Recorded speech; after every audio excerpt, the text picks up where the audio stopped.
الحمد لله حمدا حمدا وشكر لله شكرا شكرا وأشهد أن لا إله إلا الله وحده لا شريك له وأشهد أن نبينا محمدا صلى الله عليه وعلى آله وأصحابه والتابعين ومن تبعهم بإحسان إلى يوم الدين وبعد. Today inshallah we'll start Surah Baqarah. It is the longest surah of the Quran. پدې کې 1000 شیونو نه منع شوی ده، د 1000 خبرو حکم شوی دی. This is one of the surahs of the Quran which is full of laws and rules and regulations. چې کله رسول الله سلام هجرت وکړو from Mecca to Medina، نو دا په مدینه کې the first surah that started to come down on the Prophet Muhammad sallallahu alaihi wasallam was this surah. او دا صورت د ډېر ټایم پورې راتلو، د دې په منځ کې به نور صورتونه راتلل، خو دا به د ډېر وخته پورې راتلو او پارټس کې به راتلو. سو this is a purely مدني سوره. د دې صورت او د نیکسٹ صورت چې کوم ده صورت آل عمران، د هغې ډېر زیات فضایل دي په ریسیټیشن کې. رسول الله سلام حدیث دی چې څوک دا سوره بقره او سوره آل عمران ریسیټیشن کوي، نو د ورځ په آخرت باندې به د دوی د بره غمام دوه دغه راځي، غمام وریځو ته وایي، فرش وریځو ته وایي، زهروین د ټو بیوټیفل ونز. او د ورځ په آخرت باندې به دا د دوی د بره راځي او دا به دوی له شیډ ورکوي. او د رسول الله سلام یو بل حدیث دی چې د ورځ په آخرت باندې شیډ نشته، سایه به نه وي د ورځ په آخرت باندې، خو یو خاص قسمه خلک به وي چې په هغوی باندې به شیډ راواني. and these people are one of them. چې څوک د دې لانګ سوره دغه کوي ریسیټیشن، په دوی باندې به د ورځ په آخرت باندې دا دوه غمام به په دوی باندې راځي او دوی له به شیډ ورکوي. and there's one beautiful thing چې څومره دا خلک د دې صورت سره نږدې، مطلب څونه زیات په دې دنیا کې د دې ریسیټیشن کړی دی او څونه زیات په دې باندې ځان پوه کړی دی او د دې رولز او لاز په خپل لایف کې راوستي دي، نو دونه به هغه غمام چې کوم دی هغوی به دوی ته دومره به نږدې راځي. او چې څنګه هغه د باچا د بره داسې یو غټ فیدر شان او هغه ته مسلسل سایه کېږي، چې کله هغه په سفر باندې روان وي او هغه دغه چې دي وزیران هغه د هغه د سر د بره یو شیډ شان ایښي، نو دقه شان به دا خلک ومي چې چا په دې دنیا کې د سورې بقره ډېر زیات ریسیټیشن کړی دی او د هغوی د بره به هم د ورځ په آخرت باندې دا شیډ مسلسل ګرځي. دا به ایدر د وریځو په شکل کې اور یا به دا د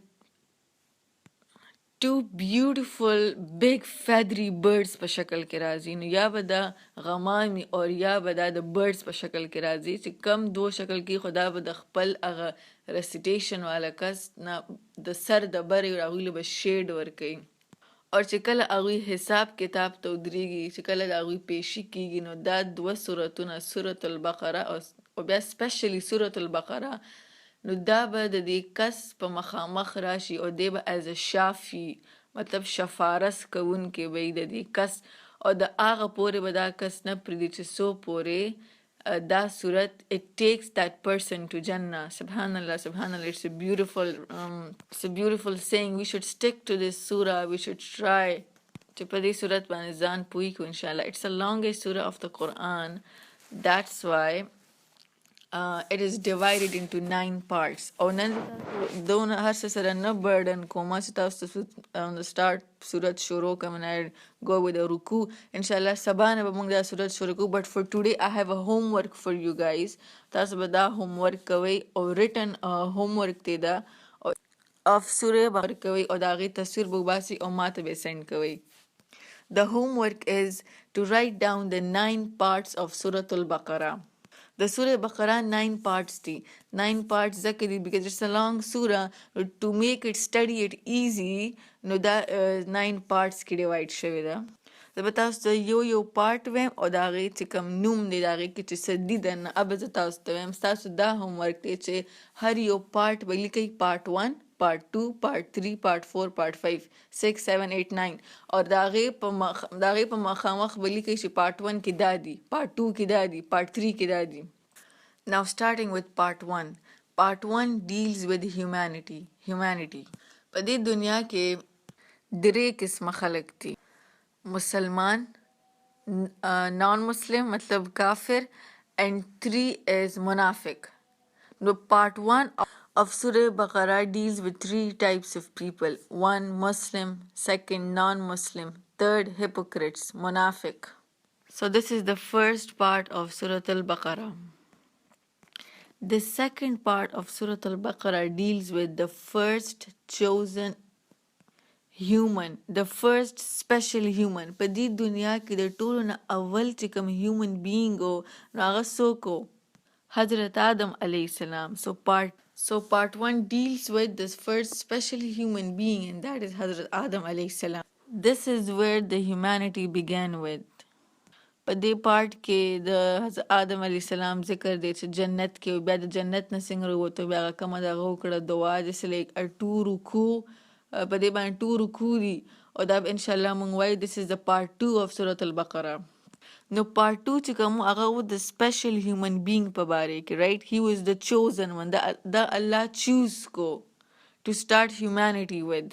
Now part 3 of Surah Al-Baqarah, Part 3 of Surah Al-Baqarah is longest part او په دې کې د بني اسرائیل ذکر دی. بني اسرائیل was the first chosen nation. This was the first special nation. دا first هغه special nation دی چې چاله الله رسولان، messengers، رسول، صحیفه، book after book دوی له الله ډیر زیات نالج ورکړو. دا هغه خلک ما تاسو ته پرون په فاتحه کې ویلو چې دا د موست knowledgeable people او دا د حضرت موسی علیه السلام نیشن و. په دې کې صرف موسی علیه السلام نه بلکې نور هم ډیر زیات رسولان په دوی کې راغلي دي. د دوی یو لیګسي وه. دې ته chosen nation ځکه وایي چې دوی له الله بوکس ورکړ، دوی له الله mesengers رسولان ورکړ او دوی له الله ډیر زیات نالج ورکو. دونه علم الله د دوی خلکو نه مخکې الله هیڅ چاته نه ورکړی او د دوی له الله دا اگزام د دوی او چې تاسو به دا تغه چې د ټیسټ دا به تاسو پاس کوئ، په دې رسولانو به ایمان راوړئ، په دې چې کوم صحیفې دي چې کوم بوکس دي په دې به تاسو ایمان راوړئ. and they failed the test. دوی به خپل رسولان ډیر زیات تنګول بلکې they murdered their messengers. هغوی دومره حد طرف ته سزاګانې به ورته ورکولې. نو they failed their test. They killed their messengers. او په خپل چې کوم صحیفه دی بوک کې هغې کې چینجز راوستل او په یو ټایم کې دوی شرک هم شروع کړی و. So they were the first chosen nation who failed the test. That's why په فاتحه کې الله تعالی د دوی په باره کې وایي چې غیر المغضوب علیهم، دوی ته زه ډېر زیات غصه یم. So this is the part 3 of Surah Al-Baqarah. So part 1 humanity, part 2 is the first chosen special human being, and part 3 is the first chosen special nation, Bani Israel. Now going towards part 4, which is about Hazrat Ibrahim alayhi salam. اوس د حضرت ابراهیم علیه السلام ذکر ولې راغل د دې د بني اسرائیل سره ډېر غټ لینک دی. هغه زه تاسو ته لږ ایکسپلین کوم چې په پارت 4 کې د حضرت ابراهیم علیه السلام ذکر ولې راغلی. د حضرت ابراهیم علیه السلام 2 زامنو، حضرت اسحاق علیه السلام او حضرت اسماعیل علیه السلام. 2 زامن، اسحاق علیه السلام، اسماعیل علیه السلام. دا بني اسرائیل چې کوم دي نو دوی راغلي دي د حضرت اسحاق علیه السلام نه. دا د حضرت ابراهیم علیه السلام مشر زوی و. د مشر زوی نه راغلي دي دا بني اسرائیل او د مشر زوی څه نوم و؟ حضرت اسحاق علیه السلام. د حضرت ابراهیم علیه السلام دویم زوی چې کوم و هغه حضرت اسماعیل علیه السلام. حضرت محمد صلی الله علیه وسلم راغلی دی from the generation of حضرت اسماعیل علیه السلام، د حضرت ابراهیم علیه السلام د دویم زوی نه.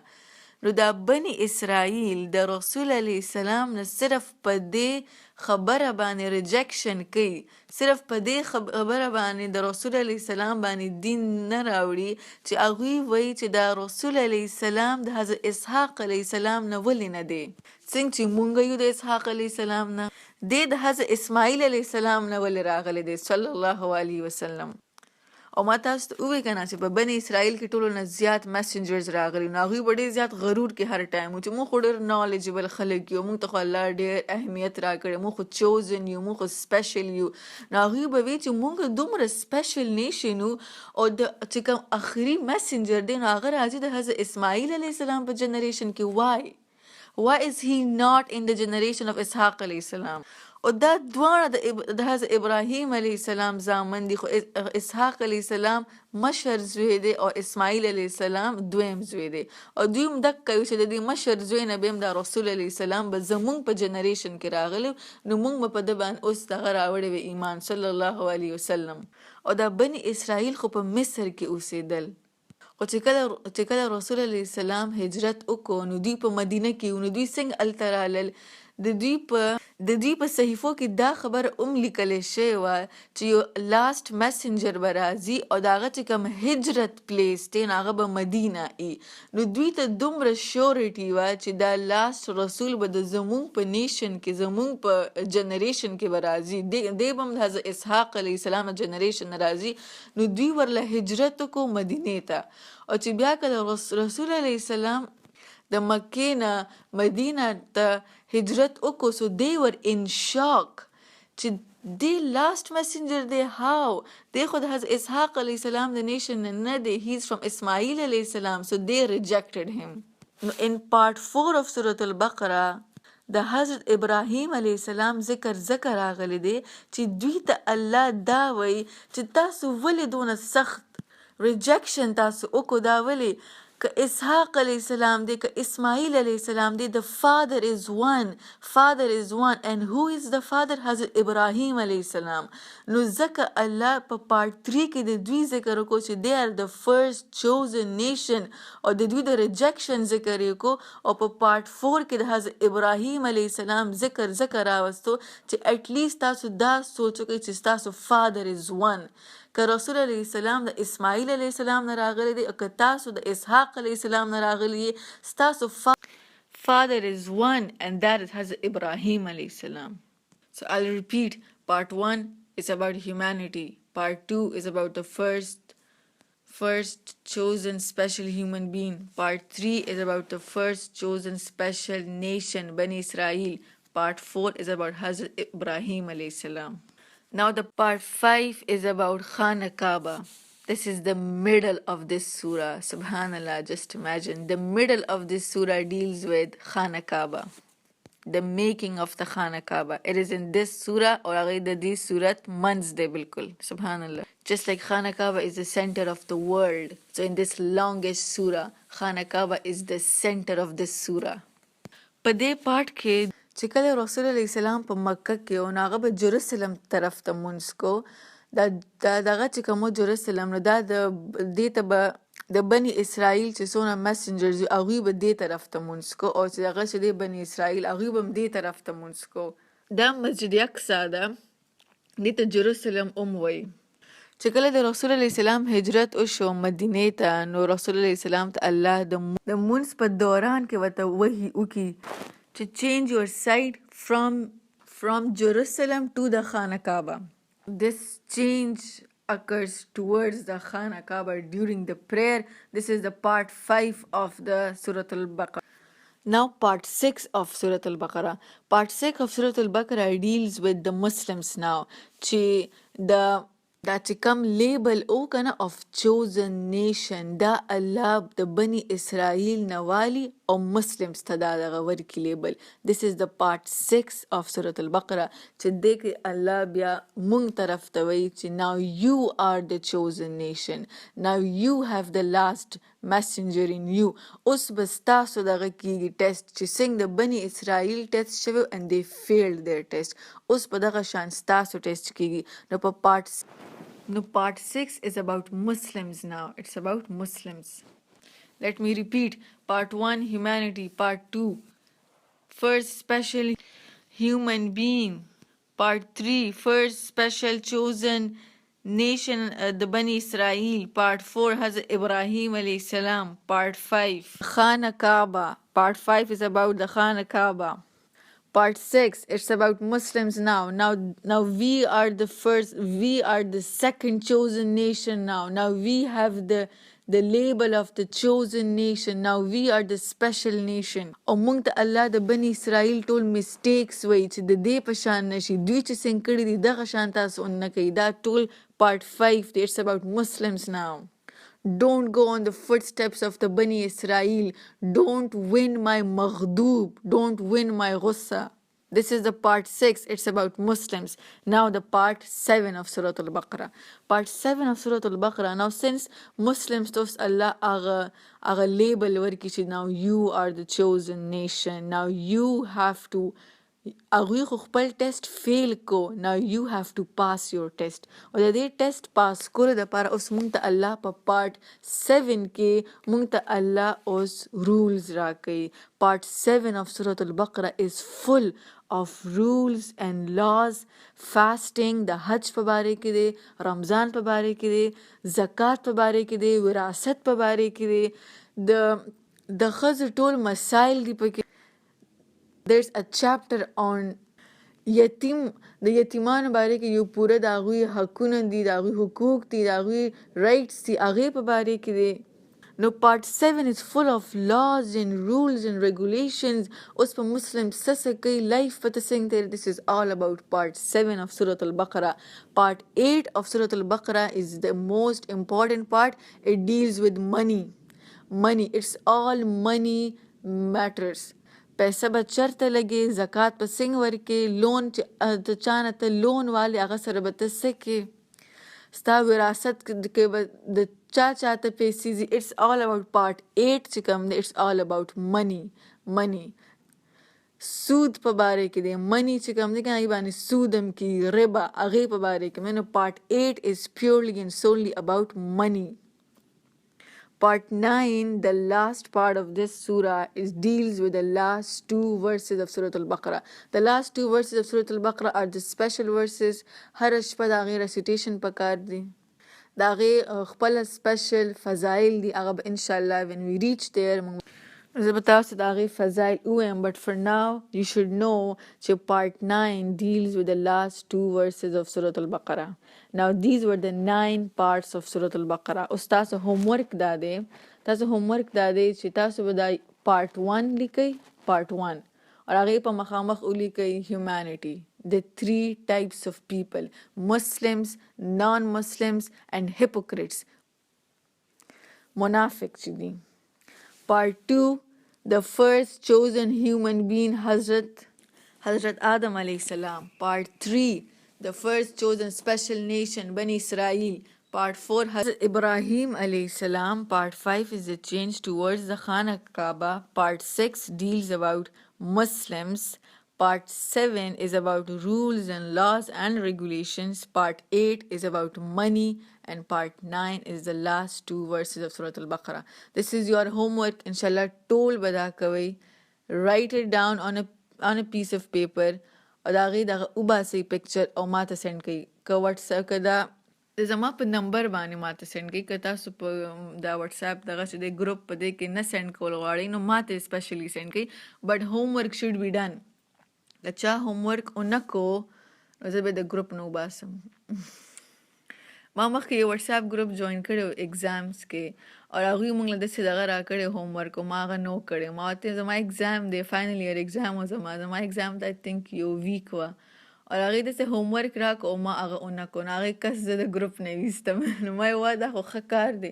بیا ما سوچ کړو دا به زه هم تاسو سره کوم چې څوک هومورک نه کړي د ګروپ نه به یې وباسم. نو هومورک هیوز ټو بي ډن.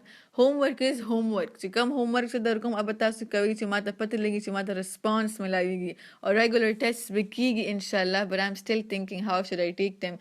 but for now this is your homework. or inshallah you have to do it. It's a small task. دی باندې ځان پوه کړئ، په دې پارټس باندې ځان پوه کړئ. د سورة البقره په باره کې دا مشهور دي چې it's the longest surah, it's the hardest surah. په دې کې ډېر زیات خبرې دي، د کې ډېرې خبرې دي ځکه ما تاسو ته د آسان کو، د ما تاسو ته 9 parts کې ډیوایډ کو. so it's better you write it down. بارك الله لي ولكم في القرآن الحكيم ونفعني وإياكم بالآيات والذكر الحكيم. السلام عليكم ورحمة الله وبركاته.